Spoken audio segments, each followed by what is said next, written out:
Hello everyone, in today's video I'm going to show you how to do a neon sunset ombre. Now I will say that the colours I chose probably weren't the best for on camera because the camera picks up neons weirdly, so sorry about that, but hopefully you can still learn something from me talking you through it. So I had a base of 2 coats of this neon coral, and then on the tip I just put a neon orange, and then I am using a separate brush to kind of lightly blend that up the nail.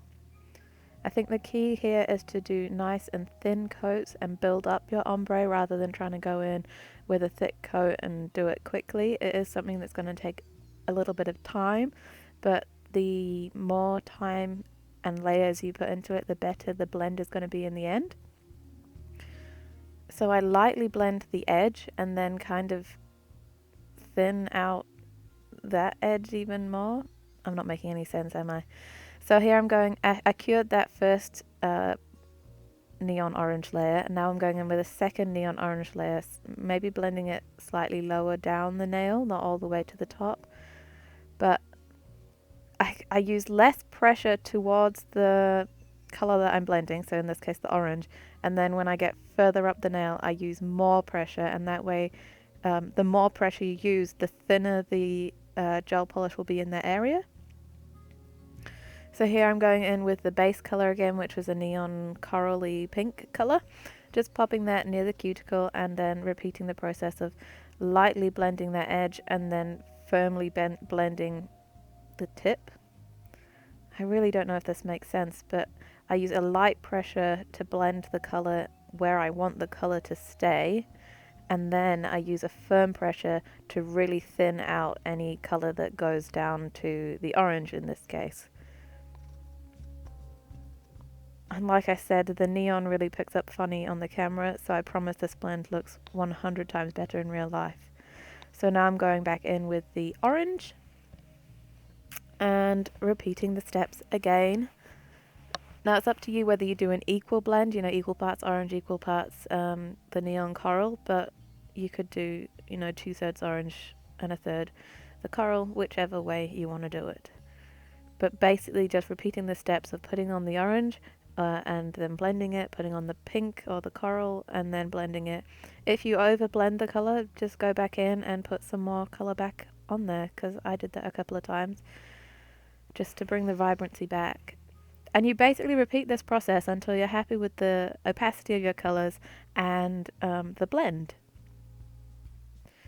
I think a big thing about ombres is to pick colors that are going to actually blend together nicely.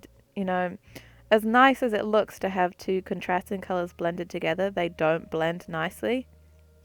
So you want to pick colors that are similar. You know, in the rainbow, you wouldn't go, say, from purple to orange. It wouldn't blend as nicely as a purple to blue, or an orange to yellow, or an orange to pink. Does that make sense? If you kind of think in the order of the rainbow, you kind of want to blend 2 neighboring colors together. That's going to give you the best ombre rather than 2 contrasting colors. I hope you understand what I mean. What else can I say? Oh, there is a part of this video that I cut out, which was a palm tree.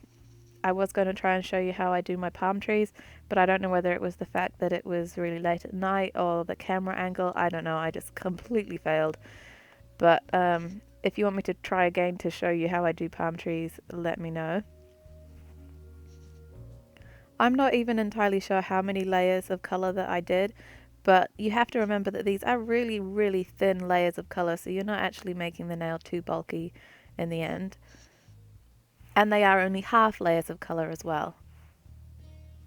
You know, as in like the bottom half of the nail or the top half of the nail.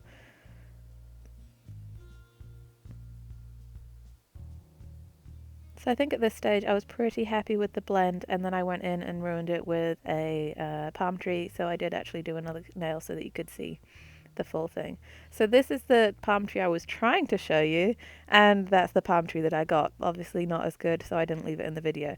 But if you want me to repeat trying to film the palm tree, I can do that for you. But that is the finished ombre. If you have any questions or anything, then please let me know and I can maybe do another video or whatever. Thank you for watching, and I'll see you in my next one.